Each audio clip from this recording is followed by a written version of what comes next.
Bueno, ante todo, buenas tardes a todos los amigos presentes, a los amigos que nos siguen por internet. El día de hoy por la tarde tenemos la área de biogenética, ¿no?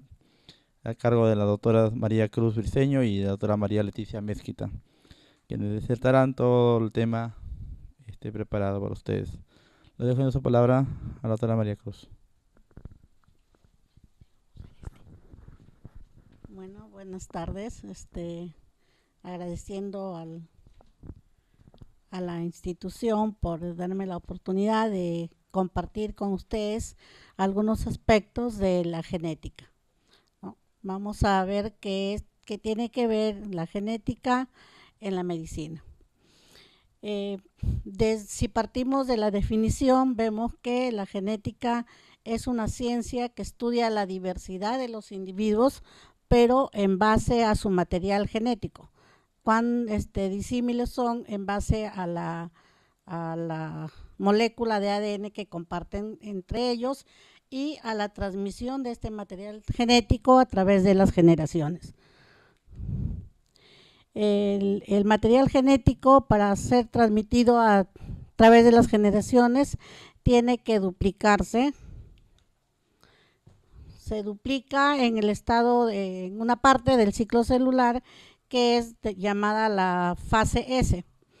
Luego de duplicado puede repartir a las células hijas en un proceso de división. Hay dos tipos de división, una es la división en células somáticas y otra la división en las células sexuales. Se ha determinado que si ocurriesen alteraciones en esta fase, que es la fase S, por ejemplo, que es la de replicación del material genético, pueden ocurrir algunas alteraciones, como por ejemplo el xeroderma pigmentoso, que se debe a una mutación del gen que determina que la replicación del material genético sea correcta, que se corrijan las mutaciones que puedan ocurrir y la persona sea normal. Si no, esta persona que presente alguna alteración tendrá el problema en la piel, ¿no? La información genética se tiene que expresar y se manifiesta en las características normales o alteradas del individuo. Y para expresarse, parte de la información genética es un proceso de transcripción, el proceso de traducción y el producto génico que va a cumplir la función, ¿no? Puede ser, por ejemplo, la formación de la insulina, que permite que las células estén correctamente en su función. Hay muchas enfermedades que pueden ser ocasionadas por alteraciones en los elementos moleculares que participan en este proceso. Por ejemplo, hay un factor de transcripción llamado WT1, que su característica es que es una proteína con dedos de zinc porque se fija al ADN, siendo que es un factor de transcripción, y si este está mutado, lo que va a conllevar es que se presente, como por ejemplo la enfermedad del tumor de Willis. En otras proteínas que cumplen la función del factor de transcripción, como el SRY, por ejemplo, si esta proteína está mutada, lo que vamos a tener es un fenómeno de reversión de reversión sexual, ¿no? Que se dice reversión de dominancia. Y otros factores, como los factores generales de la transcripción, que es una proteína que se une a una parte del gen para que se exprese correctamente, que es la secuencia TATA, que es la parte del gen promotor, la parte promotora del gen, que va a ocasionar, por ejemplo, ataxia espinocerebelosa, si es que este factor se ve alterado. En sí, cada uno de los elementos que participan para que se exprese el gen debe estar correctamente en estructura y función para que no haya problemas. Las mutaciones son de dos tipos, uno que puede ser con ganancia de función y la alteración se dice que es dominante y puede incrementar la cantidad o la función de la misma, de la proteína. Si la mutación es con pérdida de función, hablamos de una alteración recesiva, pero que si Si recordamos, los seres humanos somos diploides. Si la mutación ocurre en un solo lado, en un solo de los cromosomas del par de homólogos, en uno de ellos, se dice que existe una haploinsuficiencia cuando si está mutado un gen y el otro está normal y la función no se concreta, entonces se trata de un problema de haplosuficiencia. Tal es el caso de las enzimas que participan en la síntesis del grupo M para la hemoglobina y causando las enfermedades llamadas porfirias. Los mecanismos por los cuales ocurren las mutaciones es que la consecuencia de esta mutación puede ser grave dependiendo de que si la proteína mutada actúa sola o si actúa en complejo con otras, formando complejos proteicos, como es el caso del gen de la colágeno alfa 1, es un solo gen, pero para formar la molécula de colágeno se tiene 3 genes. Entonces, con uno solo que se altere o se mute, vamos a tener una fibra de colágeno alterada. Consecuencia, la osteogénesis imperfecta. En otro caso, la proteína mutada puede ocupar el lugar de unión al promotor. O sea, es un receptor que se va a asociar a los genes para que estos se expresen. En ese caso tenemos la resistencia a la hormona tiroidea, porque puede estar la hormona tiroidea, pero su receptor está mutado y no va a ser capaz de unirse al ADN para que ejerza sus efectos esta hormona, ¿no? Entonces, una resistencia. El otro caso que puede ser afectado a las mutaciones es cuando la proteína mutante resulta citotóxica. Tal es el caso de la proteína alfa antitripsina, que si está mutada va a haber un plegamiento anómalo de esa molécula y por tanto va a lesionar a la célula. Esto mismo se repite en el caso de la proteína beta amiloide para el Alzheimer. Entonces, la proteína está mutada, no hace un correcto funcionamiento y por lo contrario se precipita dentro de la célula lesionando la célula. Conceptos generales que podemos hablar dentro de la herencia es ¿qué es un locus? Solo para recordar. Un locis o un locus es el lugar que va a ocupar un gen en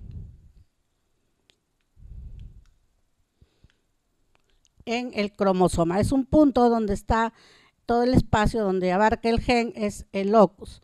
Alelos son las formas alternativas de ese gen. Por ejemplo, el alelo A mayúsculo y el alelo A minúsculo. Si hablamos de grupos sanguíneos, el alelo O, el alelo B y el alelo A, ¿no? Entonces son alelos, las formas alternativas de un gen. El genotipo es, cada uno de nosotros tenemos pares de cromosomas, ¿no? Entonces, si mi gen en un cromosoma, en un homólogo paterno, es igual al gen del homólogo materno, se dice que el genotipo es homocigoto. Si es diferente en ambos cromosomas, heterocigoto y homocigoto para el alelo recesivo. El fenotipo es la expresión del genotipo. Por ejemplo, el gen que produce la tirosinasa va a permitir que la persona tenga pigmentación en la piel. Es el fenotipo. Haplotipo es cuando hay genes que están en el mismo cromosoma y que se van a transmitir siempre juntos con forma de bloques. Entonces, los haplotipos. Y polimorfismos cuando los alelos están presentes con una cierta frecuencia dentro de la población, ¿no? Y la mutación es aquel cambio que ocurre en los genes y que se transmite a través de las generaciones. Wow. En el caso de los genotipos, pues decíamos puede ser homocigoto o homocigoto dominante, homocigoto recesivo o la condición heterocigota. Cuando decimos que un alelo tiene dominancia sobre otro, cuando es dominante si es que está solito, como en este caso, y se expresa, entonces es dominante. Y los recesivos que solamente se van a expresar en condición homocigota. Y otros, como es el caso de los grupos sanguíneos, que está el alelo A y está el alelo B en una persona y ambos se expresan. Entonces, ahí son alelos codominantes. La otra término que debemos conocer es la pleiotropía. ¿A qué se refiere con la pleiotropía en el punto de vista genético? Es cuando a partir de un gen pueden verse muchos efectos en diferentes órganos. Por ejemplo, en el paciente que padece de síndrome de Marfan, lo que ha ocurrido en él es una mutación en el gen de la fibrilina, en un único gen. Sin embargo, esta fibrilina es una molécula que participa de la formación de las miofibrillas y, por tanto, de las fibras elásticas. Cada tejido que tenga esas fibras elásticas o cada órgano que tenga esas fibras elásticas presentará alteraciones. Como, por ejemplo, en el síndrome de Marfan se presenta la aracnodactilia, es decir, tiene extremidades largas y finas. Tiene hipotonía muscular, subluxación del cristalino, aquí disculpas, hipotonía. Hay insuficiencia de las válvulas cardíacas y la túnica media de las arterias, puesto que son estructuras que son ricas en fibras de elastina. Otros factores dentro de la herencia tenemos la penetrancia y la expresividad. La penetrancia se refiere a que por ejemplo, acá de 10 individuos que tienen el genotipo como para tener un carácter X, solamente alguno de ellos los presenta. Entonces se dice que el gen no es completamente penetrante. Y la expresividad variable es que teniendo el genotipo se manifiesta de diferente intensidad. Por ejemplo, la polidactilia, que tiene el gen para ser polidactilio la persona, pero puede que en sus manos tenga 5 dedos y en sus pies 6 dedos. Entonces hay una variación en la expresividad. La heterogeneidad genética es un factor que dentro del proceso de investigación de las enfermedades juega un rol muy grande, como por ejemplo para establecer cuál es la causa genética de la diabetes, es que hay una heterogeneidad de locus, que hay muchos locus que están comprometidos en esa enfermedad, ¿no? Entonces la heterogeneidad genética puede ser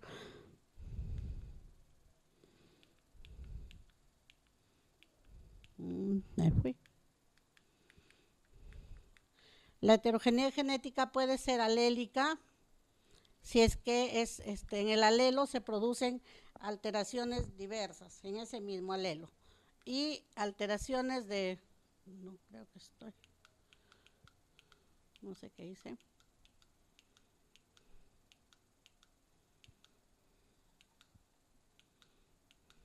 Ya, disculpas. La heterogeneidad de alelos es en el mismo gen se van a producir diferentes alteraciones.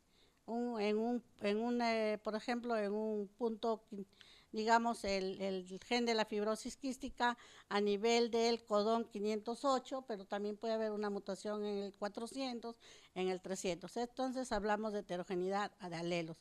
El problema es que siempre va a producir fibrosis quística y que esta mutación es la más frecuente. En la heterogeneidad de locus es, como mencionábamos, que puede haber más de un locis que dé el mismo problema. Decíamos en el caso de la diabetes o en el caso de la retinitis pigmentosa.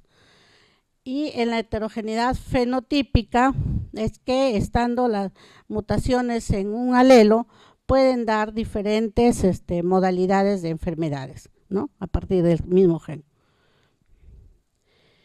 En sí hay la heterogeneidad de fenotipo, tenemos algunos ejemplos, unas proteínas, por ejemplo la laminina, que va a determinar que se presente distrofia muscular, ¿no? O el KRAS, que determina que presente el síndrome de NUG. Pero miremos aquí que en este caso, por más de un gen puede producirse diferentes alteraciones. La heterogeneidad de locus, aquí hablábamos de, por ejemplo, los genes que participan en la formación del sarcómero. La diversidad de proteínas que participan ahí va a implicar una heterogeneidad de locus, porque cualquiera de esas proteínas van a ocupar un locus diferente y si se altera van a conllevar a que se dé un problema en la formación del sarcómero. Es heterogeneidad de locus. Dentro de los patrones de herencia que se sigue, tenemos al patrón de herencia monogénico. Estos patrones se han determinado que puede ser una herencia autosómica y una herencia ligada al X, lo más simple. La autosómica puede ser dominante o recesiva y la ligada puede ser también dominante o recesiva. Y la ligada al X que se ve aparte. Lo más saltante de la herencia autosómica dominante es que se presenta, oh, es que en todas las generaciones, por lo menos algún miembro de las familias va a presentar el carácter o la enfermedad, ¿no? Y para que haya en una familia la presencia de la enfermedad, por lo menos uno de los progenitores debe tenerlo. Ejemplo de enfermedades con alteraciones autosómicas dominantes o con herencia autosómica dominante, tenemos la condroplasia, la neurofibromatosis, el síndrome de Marfan, hipercolesterolemia familiar, corea de Huntington, braquidactilia, entre otros, ¿no? La herencia autosómica recesiva, por lo contrario, presenta saltos generacionales. Los progenitores no pueden tener el carácter, pero sus hijos sí lo presentan, ¿no? Y aquí también juega un rol muy importante que en los matrimonios consanguíneos puede aumentar el riesgo de recurrencia para una enfermedad autosómica dominante. El ejemplo que tenemos acá es la neurofibromatosis, como hemos visto, se debe al gen alterado de la neurofibrilina, que va a perder la función. Consecuentemente, la persona va a presentar diferentes desórdenes en el sistema nervioso, en ojos, en piel, ¿no? Presenta los nódulos del Disch en la iris, retardo mental, tumores en el sistema nervioso central y desarrollo del cáncer, ¿no?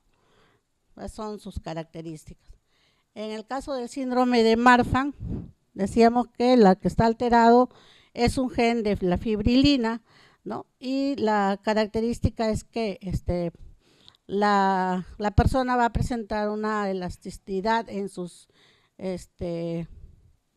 manos, en sus articulaciones, ¿no? Donde vamos incluso a tener un crecimiento excesivo. Hay una proporción reducida de la parte superior del cuerpo y está el pectus excavatus que presenta, ¿no? Otro problema que tiene es la dilatación en la aorta. La herencia autosómica recesiva, decíamos, presenta saltos generacionales, ¿no? Los padres no presentan el carácter, pero los hijos sí. La probabilidad de que se repita si es que ambos padres tienen el carácter es el 100%, y si solo un padre tiene y el otro padre no lo tiene es el 25%.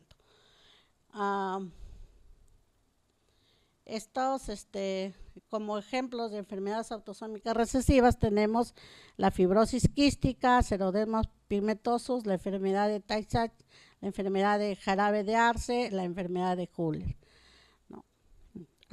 Decíamos que en la autosómica recesiva es muy importante la consanguinidad, ¿no? Bueno, esto es lo mismo que de padres afectados, todos sus hijos van a ser afectados. Por ejemplo, si hay un matrimonio entre albinos, todos los hijos van a presentar albinismo. Y si hay un matrimonio entre un albino y una persona normal, todos sus hijos son heterocigotos para ese carácter. Y si hay matrimonios consanguíneos dentro de ellos, va a salir con una probabilidad de 25% que sus descendientes tengan el albinismo, por ejemplo. Entre las enfermedades autosómicas recesivas puede mencionar el síndrome de Huller, que es por deficiencia de la enzima hidrolinasa, el jarabe de Arce, que se debe a la alteración del complejo multienzimático de la deshidrogenasa, causando una alta concentración de leucina y isoleucina y valina, que van a producir un daño cerebral grave, ¿no? Esto es un error innato del metabolismo. la ataxia de Fredis, que el gen alterado es la frataxina, ¿no? Y que va a producir una disartria y ataxias progresivas en la marcha.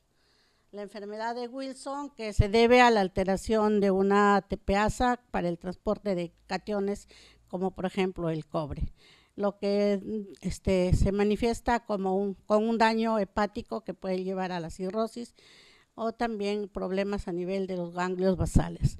En el caso de la talasemia, la globina es la que está implicada por una mutación. Hay un desequilibrio entre las cadenas alfa y beta, produciendo la talasemia. En el síndrome de Ellis-Van Creveld también hay 2 genes que están implicados y la manifestación es talla corta, polidactilia, bilateral, displasia ungual, entre otras características. También podemos hablar de la herencia ligada al X, ¿no? Es un carácter, por ejemplo, más saltante es la hipertricosis en los pabellones auriculares. Pero también hay el problema del síndrome de Alpert, que se debe a un gen del receptor del factor de crecimiento de fibroblastos que está alterado. Consecuentemente vamos a tener las personas con craneosinostosis y escaso desarrollo de la cara, sin dactilia de manos y pies, ¿no? Miren las manitos en forma de cuchara, le llaman, ¿no? La fibrosis quística también es una herencia autosómica dominante. Habíamos dicho que hay un gen que está implicado, que es el receptor de un transportador de membrana, transportador de cloro, y que va a permitir un buen flujo de iones para que se formen las secreciones. Cuando este transportador está alterado, conlleva a que se forme un líquido totalmente espeso, no es muy soluble por la carencia de iones, y va a traer como consecuencia la insuficiencia pancreática, a insuficiencia pulmonar progresiva también, ¿no? En el caso del síndrome de Noonan es un problema donde tenemos la talla baja, la tosis palpebral, el cuello ancho con pterigio, también se presentan cardiopatías y los testículos no descendidos o pequeños, hay ginecomastia y aparenta, si recordamos el cuello alado y la implantación baja del cabello, aparenta un síndrome de Turner, ¿no? Pero es el llamado síndrome de Turner porque, pseudo síndrome, ¿verdad? Pseudo Turner, porque cuando se le hace la diferencia entre estos individuos y el Turner, un individuo con Turner, es que el cariotipo es completamente normal, tiene sus 2 cromosomas X. ¿A qué se debe este problema? Al gen PTPN1, que codifica una proteína que va a permitir que se dé una comunicación celular normal, porque es una proteína que es llamada la SHP2, que tiene un dominio SHP2 y que permite que la comunicación de un receptor con los elementos intracelulares. Si esto no ocurre, va a haber una mala señalización en la vía de las MAP quinasas. También tenemos la herencia ligada al X, que puede ser dominante o recesiva. La diferencia entre la herencia dominante y recesiva es que en la herencia dominante las más afectadas son las mujeres, ¿no? Y los hombres que presentan el carácter le transmite a todas sus hijas, ¿no? Porque está en el cromosoma X, lo que el varón le da a sus hijas es el cromosoma X, si su gen está mutado le transmite la alteración. En el caso de la recesiva, los más afectados son los varones, porque la mujer tenemos la probabilidad de ser portadores del problema, porque tenemos 2 cromosomas X, uno puede estar con el gen mutado y el otro con el gen normal, y eso es suficiente para que la persona sea normal. Entre los ejemplos que tenemos en la herencia dominante ligada al X, el raquitismo del resistente a vitamina D, incontinencia pigmentaria, la hipertrofia nodular periventricular, entre otros. En la recesiva, la distrofia muscular de Dutchman, el síndrome de Hunter, que es una mucopolisacaridosis de tipo 2, la enfermedad de Leigh-Nihan, enfermedad de Fabry, el daltonismo, la hemofilia A, hemofilia B, ¿no? Que son ligados al X.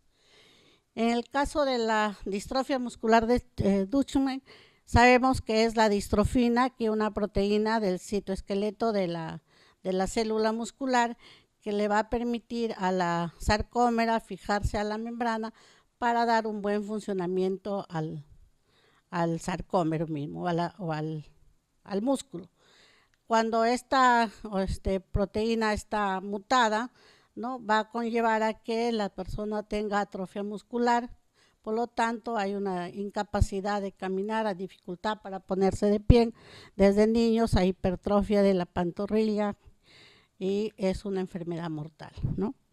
Los otros ejemplos de la herencia ligada al X es el Hunter. Esta es la única mucopolisacaridosis que es ligada al X.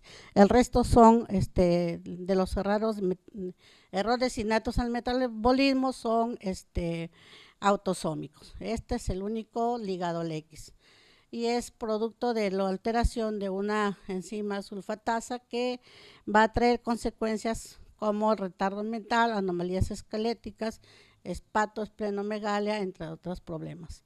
También está el síndrome de Leigh-Nihan, la enfermedad de Fabry, la hemofilia con la alteración del factor de coagulación 8, el síndrome de Alport con la mutación en el gen del colágeno 4, que va a traer como problema daños a nivel del riñón y por lo tanto hay un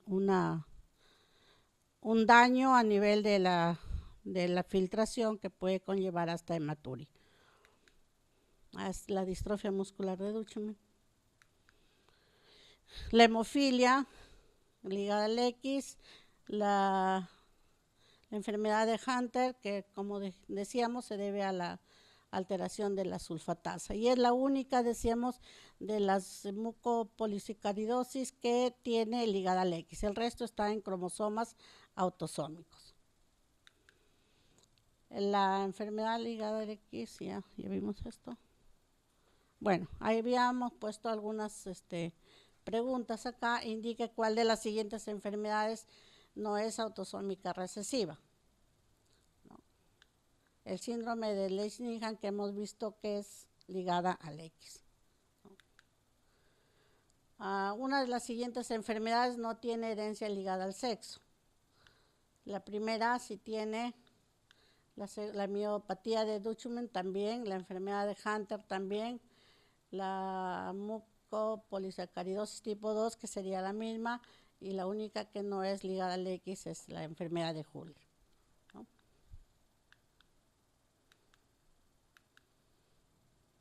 Bueno.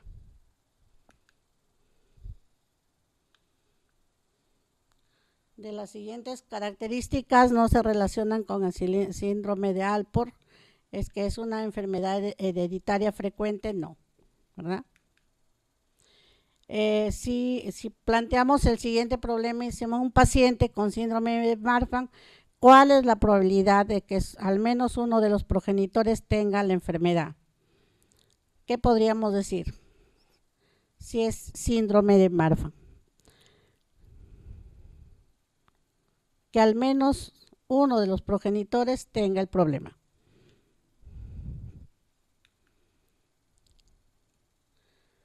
Se movió, pero ese sería el 100%, porque el síndrome de Marfan es recesivo, ¿no? Entonces deben tener, alguno de sus progenitores deben tener ya la enfermedad. Si una persona padece de una enfermedad con herencia autosómica recesiva, conoce a una enfermera con la misma enfermedad, la pareja desea saber cuál es la probabilidad de que sus descendientes no presenten la enfermedad. ¿Qué diríamos acá? Si es una enfermedad recesiva, ambos, la pareja, ambos son recesivos, ¿cómo van a ser sus descendientes? El 100% afectados, ¿no? Porque no hay genes dominantes. Entonces, la probabilidad de que sus descendientes no presenten la enfermedad será el primer caso, 0.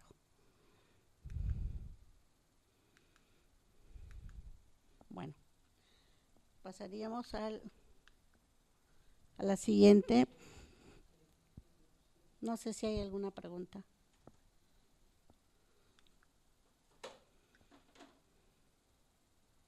¿Me ayuda, por favor?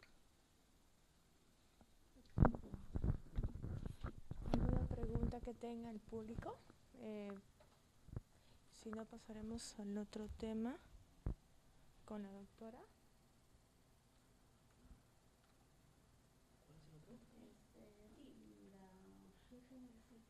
Genética de la...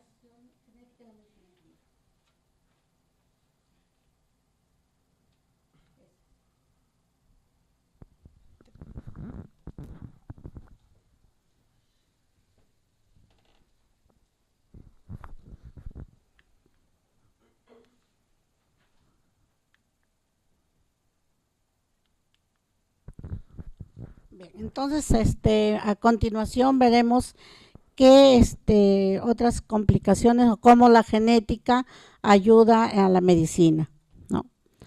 Desde ya hemos visto que las enfermedades monogénicas son fáciles de clasificar y que solo requieren de que el daño esté en el gen.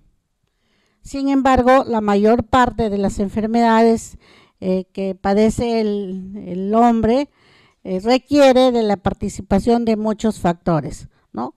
Entonces, aquellas enfermedades han sido agrupadas como enfermedades complejas o enfermedades de herencia multifactorial.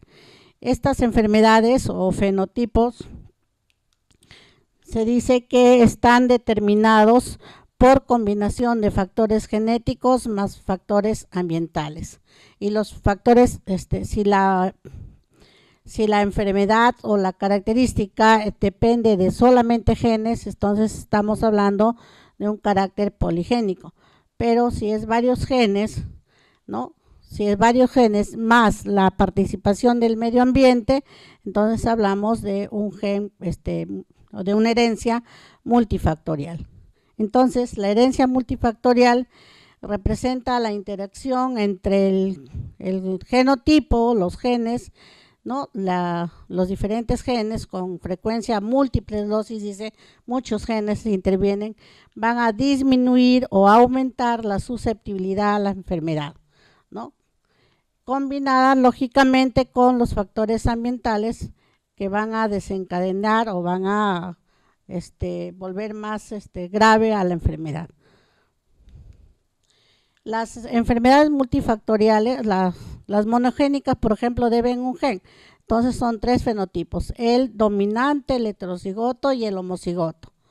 Sin embargo, hablaríamos de que en la población haríamos 3 formas de la enfermedad y no es así.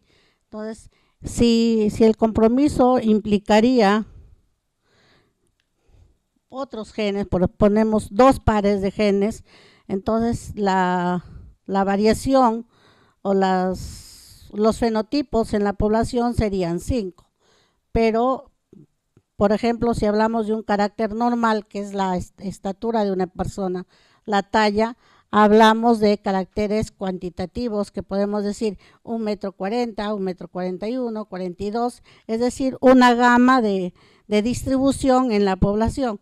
Por eso se dice que ahí hay un compromiso de genes más el ambiente. Hablando del carácter normal talla, vemos genes más el ambiente. Puede que la persona tenga a sus padres altos, decimos ha heredado genes de talla alta.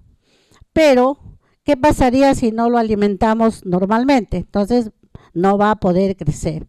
Y por eso se dice que a estos caracteres tienen una distribución normal porque están implicados muchos genes por un lado, más de 2 pares, más la influencia del medio ambiente. Dentro de estos caracteres o enfermedades que tienen herencia multifactorial, hablamos de caracteres normales, ¿no? Como la talla, el aprovechamiento escolar, el color de cabellos, el coeficiente intelectual, los dermatoglifos, etcétera. Pero también muchas enfermedades, muchas patologías dependen de esta herencia multifactorial, si no la gran mayoría. Por ejemplo, la diabetes, la epilepsia, la hipertensión, malformaciones congénitas, defectos en el tubo neural, alcoholismo, obesidad, Alzheimer, retardo mental, etcétera. ¿No? Todos esos dependen de o son regidos por una herencia multifactorial. En este caso, por ejemplo, tenemos la diabetes de tipo monogénica, en la cual hay más de un locus que determinan o contribuyen para que se manifieste la enfermedad. En el caso de la diabetes mellitus tipo 2, también hay muchos genes, muchos locis ligados, asociados, que van a participar en la determinación de la enfermedad. Por ejemplo, este factor nuclear del hepatocito, que es el que se investigó mucho desde la diabetes monogénica para llegar y categorizarlo como un probable factor interviniente también en la diabetes mellitus tipo 2. Entonces son diversos factores factores genéticos que están interviniendo, más el medio ambiente, que por ejemplo en la diabetes, el estilo de vida que tienen las personas para determinar la enfermedad. Aquí tenemos entonces ya un grupo de genes. Habíamos señalado que el factor nuclear del hepatocito es uno de los genes que se descubrió para asociar a esta enfermedad, ¿no? Diversos, por ejemplo, otro factor que el IRS que participa no en la formación de la insulina, sino por ejemplo en la transmisión del mensaje de la insulina dentro de las células. Entonces puede que se dañe este elemento o la insulina misma, pero al final vamos a tener diabetes mellitus tipo 2. En sí, estas enfermedades multifactoriales tienen una característica principal, es que presentan un umbral de predisposición. ¿Qué quiere decir esto? Que puede variar entre el sexo de las personas.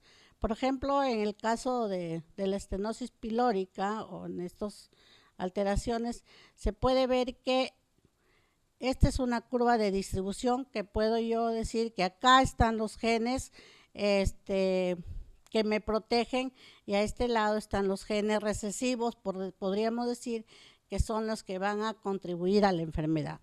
Entonces hay un umbral de predisposición y dependiendo de cuántos alelos patológicos se presenten en la persona para que traspase ese umbral y se manifieste la enfermedad, ¿no? En el caso de la estenosis pilórica, tenemos que el umbral en los varones está disminuida y en las mujeres está aumentada. ¿Qué quiere decir? Que los varones necesitan menos factores genéticos. Si digamos hay 20 factores genéticos que determinan la presencia de o comprometidos en la estenosis pilórica, pero el varón solamente tiene 10, que 10 reúne 10 y se manifiesta la estenosis pilórica. La mujer no, la mujer tiene que reunir 15 para que recién se manifieste la espinosis pilórica. Entonces, eso hace que los riesgos de recurrencia en una familia también dependen del sexo que tiene la persona en esa familia, ¿no? Por ejemplo, en una familia que tiene una mujer con estenosis pilórica, significa que su familia tiene un mayor riesgo de transmitir esa enfermedad. ¿Por qué? Porque ya tiene 15 genes reunidos y 15 genes, y si el descendiente que viene es varón, que solo necesita 10, en el ejemplo hipotético, entonces ya tendría que nacer un varón con estenosis pilórica. Las características de estas enfermedades multifactoriales es que el riesgo de recurrencia va a variar de acuerdo al número de afectados en la familia. Por ejemplo, en el defecto del tabique ventricular, si en la familia hay un hijo con ese problema, hay un riesgo de recurrencia de 3%, pero si hay 2 hijos, el riesgo de recurrencia ya aumentó, es 10%. Y en el caso del labio leporino, igual. También el riesgo de recurrencia va a aumentar versus la gravedad del defecto. Si la gravedad del defecto, por ejemplo, una malformación como labio leporino y paladar hendido bilateral, tiene un riesgo del 6%, a diferencia de cuando es unilateral, que solamente es 3%. Si es más grave, hay más genes comprometidos, más fácil que se reúnan y vuelva una persona a tener el problema, un descendiente. Esto ya lo habíamos mencionado, el riesgo de recurrencia de la enfermedad va a aumentar si el sexo del probando es de los que son menos afectados, ¿no? En el caso de si es mujer, para la estenosis pilórica, la familia va a tener un mayor riesgo de recurrencia. Y también la herencia multifactorial también depende del grado de parentesco. Cuanto más cercano es, mayor riesgo se tiene. Pero a diferencia de la herencia monogénica, es una disminución abismal de acuerdo al grado de parentesco. Por ejemplo, el labio leporino tiene un 4% de riesgo de recurrencia si hay un familiar de primer grado, pero si un familiar de segundo grado ha disminuido al 0,7%. En las monogénicas no. En las monogénicas en primer grado es 50%, en el segundo grado es 25%, es decir, mitad, 50%, 50%. Y también la herencia multifactorial depende de la frecuencia poblacional. Si es muy en una población, sabemos que las poblaciones se diferencian en sus patologías. Si en una población es muy frecuente, la familia va a también tener un mayor riesgo de recurrencia. Por ejemplo, en la población de Wales y Londres, la espina bífida tiene un riesgo de recurrencia con diferente frecuencia, ¿no? Entonces, debido a su frecuencia poblacional. ¿Qué métodos de estudio existen para determinar estas características? Existen muchos métodos, pero se ha considerado aquí, por ejemplo, el estudio de concordancia y discordancia en el estudio de gemelos, por ejemplo, ¿no? La concordancia es que haya concordancia, si la persona tiene el genotipo, deba manifestar el mismo fenotipo, ¿no? O haya una discordancia entre los genotipos y concordancia entre el fenotipo, quiere decir que ya no se debe a factores genéticos, probablemente se trate de una fenocopia o una genocopia. Por ejemplo, dentro de tenemos el raquitismo por déficit de vitamina D, es una fenocopia del raquitismo de resistencia a la vitamina D. Entonces, en esto hay que tener mucho cuidado al establecer las concordancias entre los genotipos y los fenotipos que presentan las personas. Estos estudios también se puede hacer en los gemelos, ¿no? Porque sabemos que, por ejemplo, los gemelos monocigóticos tienen su genética o sus genes iguales, y cualquier diferencia que existe entre ellos va a deberse al medio ambiente. Entonces nos va a llevar a dar la información a que si la patología se debe al genes o se debe al ambiente. En el caso de los disigóticos, tienen los genes diversos, y si los sometemos a un mismo ambiente podemos ver a qué se debe, si este ambiente está influyendo en el problema o no. En el caso de la concordancia entre gemelos monocigóticos sea mayor a la concordancia de los gemelos disigóticos, entonces se puede concluir que la enfermedad o la patología se debe mayoritariamente al componente genético. Y la concordancia es el 100% en los gemelos monocigóticos, ¿no? Es menor al 100% en los gemelos monocigóticos, entonces nos indica que hay influencia medioambiental, ¿no? Algunos ejemplos de las diferentes patologías y los grados de concordancia tanto en estudios de monocigóticos como en gemelos disigóticos. También se hace estudios de los hijos adoptivos. Por ejemplo, si tenemos que los padres normales son los que adoptan a niños, ¿no? Y se ve que los niños que provienen de padres esquizofrénicos y entre el 8 y 10% de los hijos adoptados desarrollan la enfermedad, quiere decir que el ambiente de estos padres no ha influido, sino los genes que trajeron estos niños. O por lo contrario, si los padres son normales y los niños adoptados desarrollan la enfermedad solamente en un 1%, ¿no? Entonces siempre hay una influencia medioambiental.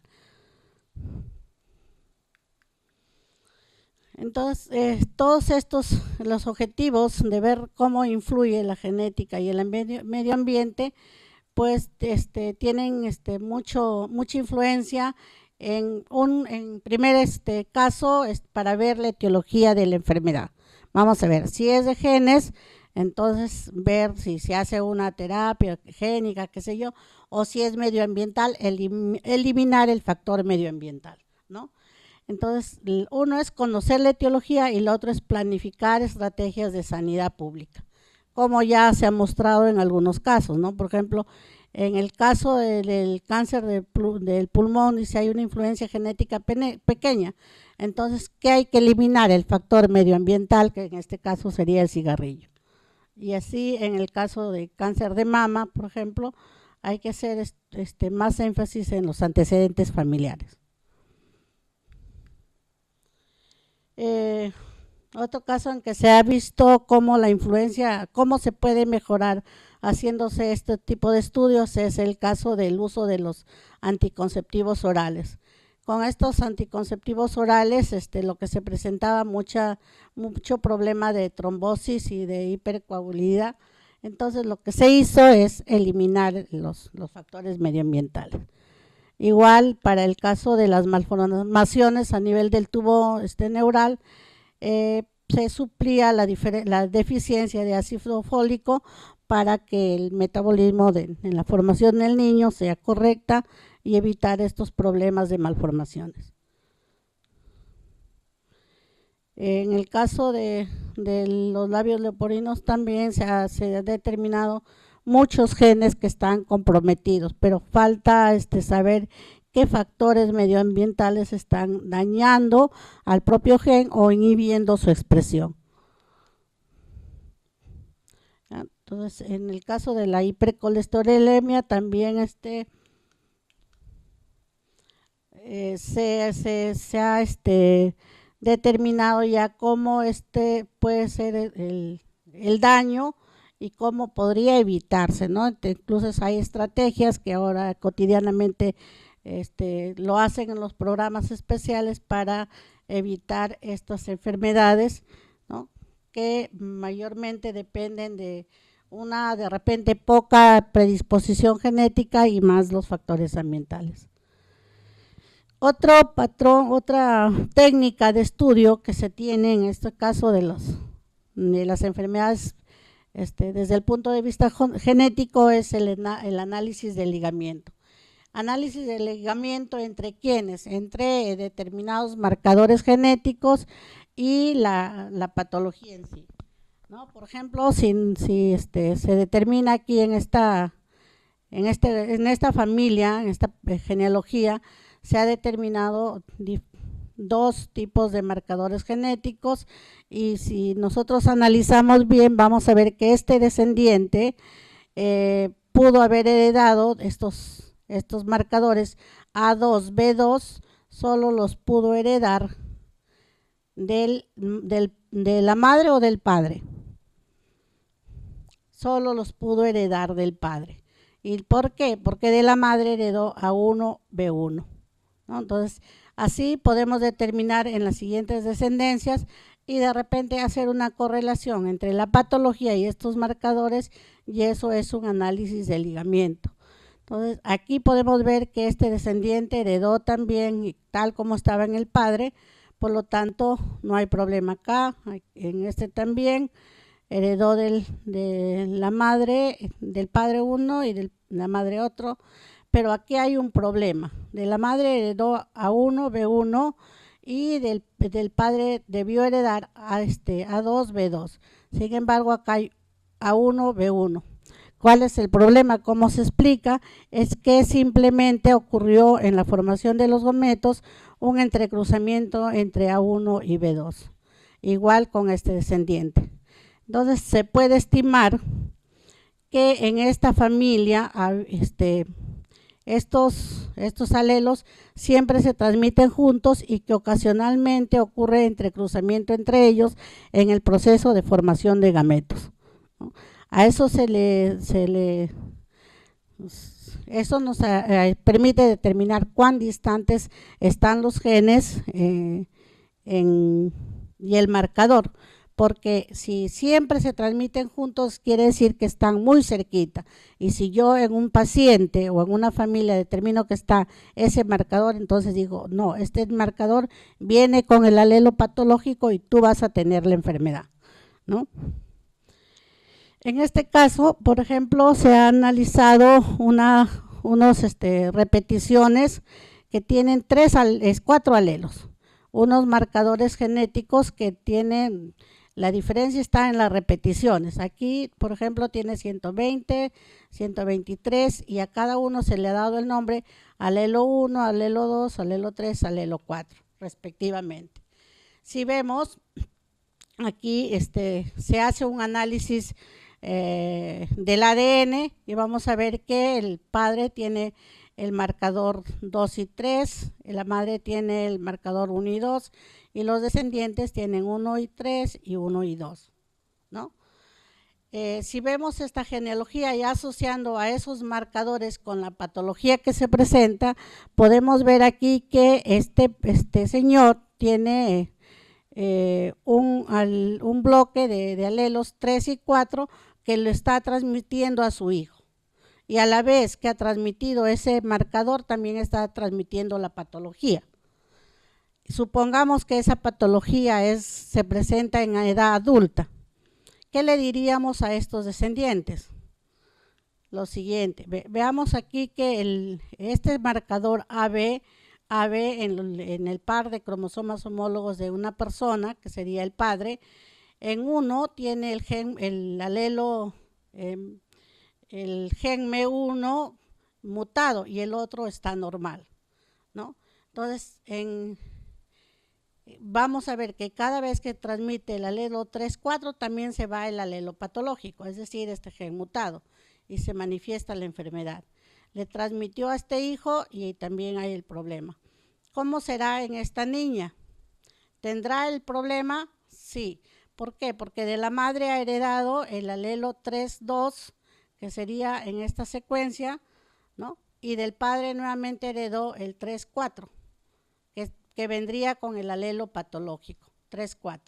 El padre tiene 3-4 más el alelo patológico, estos son marcadores del gen. En el otro cromosoma tiene 4-2 con el alelo normal. Entonces, cada vez que le transmita esto de aquí, va a transmitir el alelo patológico. A este niño le dio el alelo 2-4, es sanito porque el 2-4 está acá. Y el 3-2 que heredó la madre y no tiene problemas, ¿no? Entonces, de esa manera podemos predecir y prevenir a las personas para que eviten los factores desencadenantes, porque ya está predispuesto con los genes, ¿no?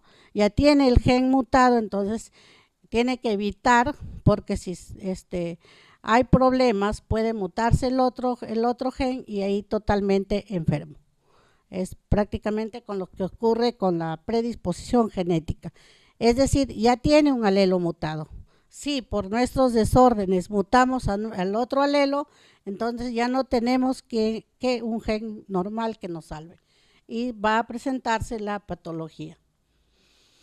Aquí también, por ejemplo, otro ejemplo de análisis del ligamiento, donde se analizó el alelo de la neurofibromatosis, el alterado y el normal, porque esto es una enfermedad dominante. Entonces, el marcador es un RFLP, un marcador genético, se hace el análisis de ADN de cada uno de estos y se hace la correlación. Por ejemplo, el primer individuo tiene el alelo 1 y 2, entonces se coloca 1 y 2. La mamá tiene el alelo solamente 2, entonces es de 2 en un cromosoma y 2 en el otro. Entonces hay individuos homocigotos y heterocigotos. Si vemos aquí nuevamente el alelo 2 lo heredó esta hija, solo lo pudo heredar de la madre, porque el 1 tuvo que heredarlo del padre. Y heredó el alelo 1 y el alelo patológico a la vez. Entonces, quiere decir que en el mismo cromosoma está este marcador más el alelo patológico. El 2 está con un alelo normal, porque este es un heterocigoto. Suficiente es que esté un alelo alterado y el otro gen está mutado. Está normal, pero el mutado es el que va a ejercer el efecto y se va a presentar la neurofibromatosis. Entonces vemos que cada vez que se transmite el alelo 1, se transmite la enfermedad. Aquí este joven tiene el alelo 1 que le transmite todo esto con el alelo patológico. Y el alelo normal de el 2 que tiene que provenir de la madre. Y así, cada vez que viene el 1, viene con el alelo patológico. El marcador 1 con el alelo patológico. Todos van a desarrollar la neurofibromatosis. Y aquí hay una persona que tiene alelo 2 y alelo 2 de la madre. Entonces, aquí ocurre cómo es que tiene la enfermedad y tiene el alelo 2. Solamente porque hubo un entrecruzamiento entre ellos. Pero esos procesos son escasos. ¿Qué determinamos aquí? Es cuál es la frecuencia de recombinación y con ello pues, se puede llegar a determinar cuál es el riesgo de recurrencia que se repita el problema en estas personas, ¿no? Sobre todo en las personas sanas o de repente en descendientes que están esperando. En sí, para determinar el riesgo de las personas tiene que ser un tanto individual, ¿no? Y se tiene que valorar si el gen es desconocido, hay que hacer las pruebas genéticas. Si el gen es conocido, se hace la prueba genética para ver si su alelo está normal o está mutado. Si es desconocido, se tiene que hacer los estudios de ligamiento, por ejemplo, y si no se tiene información, tiene que hacer todo un estudio de riesgo empírico que abarca un análisis más completo, el estudio de genealogías, ¿no? El estudio de diferentes análisis mutacionales para poder llegar a un diagnóstico certero y por tanto un tratamiento ideal. Entonces, en estos casos se puede hacer también para el diagnóstico prenatal, ¿no? ¿En qué caso se puede hacer esos análisis? Cuando ya hubo un defecto presentado en la familia, cuando hay un aborto o mortinato previo, cuando en la madre o en el padre se presenta una anomalía estructural, cuando hay translocaciones cromosómicas en los padres, cuando hay enfermedades hereditarias, cuando hay enfermedad materna, cuando hay exposición a teratógenos, llámese químicos, físicos o biológicos, o cuando hay problemas de infecciones, ¿no? Las enfermedades que acabamos de ver son debidas a genes a nivel del núcleo. Sin embargo, en nuestro genoma también tenemos el DNA mitocondrial y también presenta muchas enfermedades por estos genes. La mitocondria cumple una función muy importante en la célula. En ella se produce toda la energía que requiere el organismo para las diferentes actividades. Sin embargo, tiene un ADN en forma circular que que por estas mismas reacciones que ocurren en la mitocondria hay mucha liberación de radicales libres por parte de la fosforilación oxidativa, y esto va a hacer que el ADN del mitocondrial sea más propenso a mutaciones. Y si es más propenso a mutaciones, entonces va a causar problemas patológicos. El gen de la mitocondria o el ADN mitocondrial es circular y tiene dos cadenas, una cadena pesada externa y una cadena interna que es cadena ligera. Tiene información para proteínas que participan en la cadena de la fosforilación oxidativa y genes para dos genes para los ARN ribosómicos, son 12S y 16S, y 22 genes para los ARN de transferencia que se requieren para la síntesis de proteínas en la mitocondria. Entonces, la mitocondria tiene un alto metabolismo, por lo tanto, una liberación de muchos radicales libres que van a alterar la reparación, ¿no? Y que van a aumentar la frecuencia de las mutaciones en el ADN. Las funciones de las mitocondrias en sí son fosforilación oxidativa, activan la apoptosis, participa en el metabolismo del colesterol, metabolismo de los ácidos grasos, en la beta-oxidación de los ácidos grasos en sí. Y todas esas reacciones van a hacer que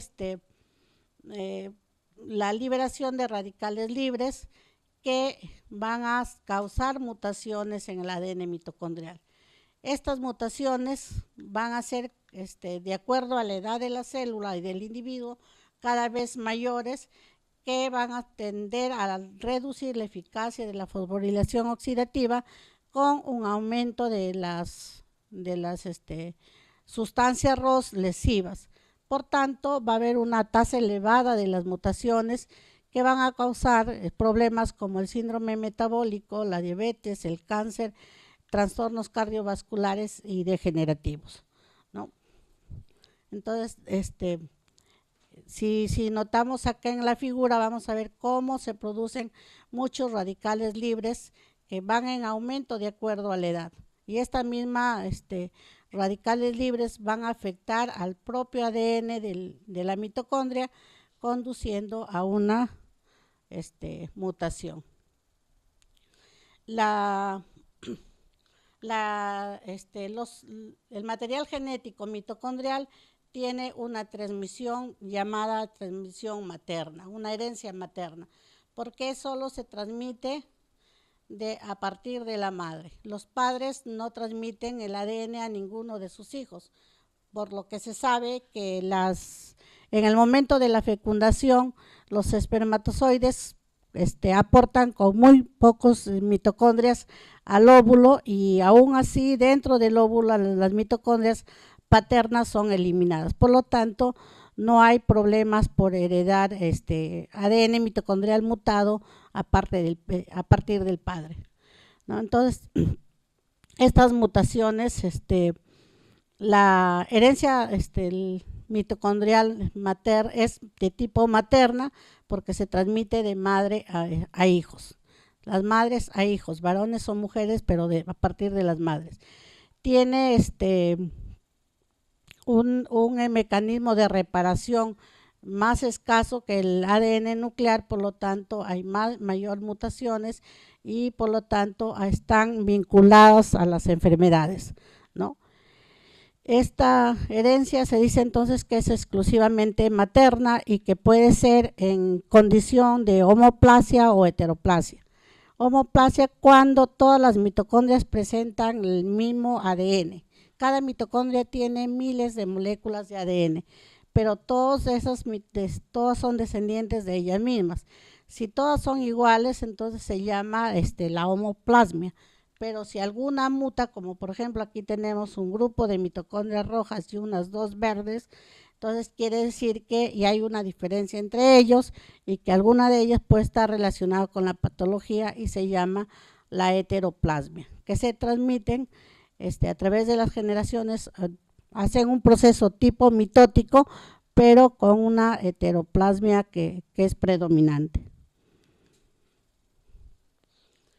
¿Qué enfermedades podemos recibir a partir del ADN mitocondrial?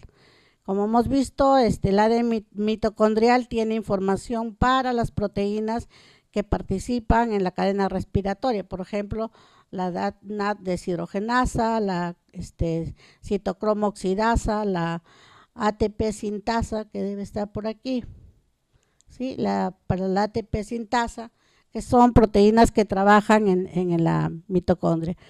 Entonces, en cada uno de estos elementos se ha descubierto que hay diferentes mutaciones y que van a manifestarse en diferentes problemas patológicos.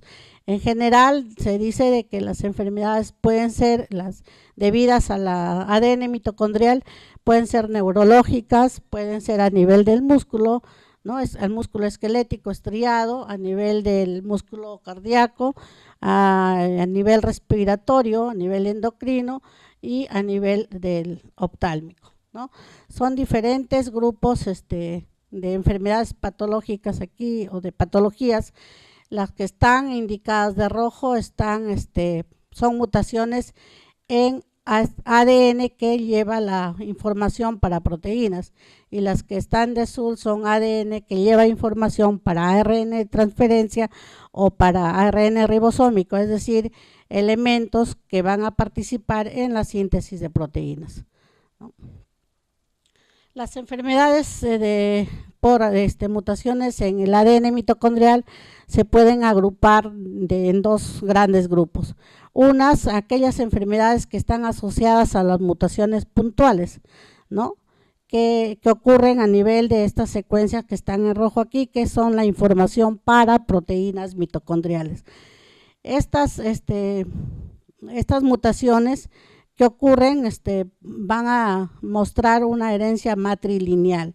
Siempre que se observa que se está transmitiendo de madre a hija, ¿no? O de madre a hijos en general, se puede presumir que se debe a una mutación puntual en el ADN mitocondrial. Y también tenemos las enfermedades debidas a alteraciones estructurales del ADN mitocondrial. Estas pueden ser por pérdida del ADN, no solamente por mutación, cambio de una base por otra, sino por pérdidas o por inserciones o duplicaciones del material genético a nivel de la mitocondria. ¿Cuáles son las enfermedades más conocidas por causa de la mutación mitocondrial, del ADN mitocondrial? Tenemos las MELAS, por ejemplo, las neuropatías ópticas hereditarias de Leber, ¿no? La hipoacusia, la automoplegia externa progresiva, entre otras, ¿no? Entonces, todos estos han sido ya determinadas, y miremos una de las características que decíamos: están en condición de heteroplasmia, si es que todas las mitocondrias tienen su ADN y se va a diferenciar una de otra, o en homoplasmia, si es que la mutación es general para todas las moléculas en las diversas mitocondrias, ¿no? Creo que ya lo vimos.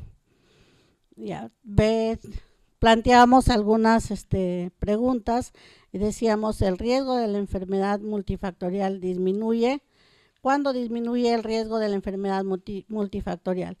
Cuando existe más de un miembro de la familia, no, ¿verdad? Cuando hay más de un miembro, aumenta.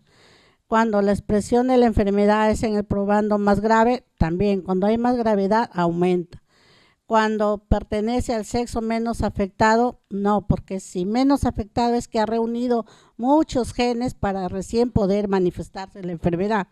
En cambio, si es el más afectado, necesita pocos genes. Entonces, aquí también aumenta el riesgo.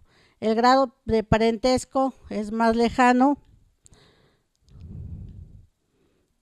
tampoco, ¿verdad? Si la frecuencia poblacional está aumentada, la D, ¿verdad? Está disminuido si es más lejano, está bien aquí. La herencia multifactorial implica características con valores discretos y características definidas por factores genéticos y ambientales, características influenciadas por el sexo, características regidas por una serie de alelos nada más, no, tiene que ser alelos más el ambiente. Características que se limitan a uno de los sexos tampoco, se presenta tanto en varones como en mujeres. El análisis de ligamiento entre gen patológico y marcador molecular son importantes en la medicina porque nos permite comprobar la mutación del gen en una familia. Se puede verificar la transmisión del alelo patológico, requiere de análisis poblacionales, determina la influencia ambiental de la enfermedad, no determina el riesgo de la familia a padecer la enfermedad. Yo diría que esto, se puede verificar la transmisión del alelo patológico. Como hemos visto, descubrimos solo el marcador, no vemos el gen, pero ya sabemos que se está transmitiendo el alelo patológico y el marcador. En el caso de las enfermedades de presentación tardía. Las enfermedades de herencia mitocondrial son más agresivas si se presentan mutaciones de condición de homoplasmia, ¿no? Porque quiere decir que todas las moléculas de ADN están iguales ya mutadas.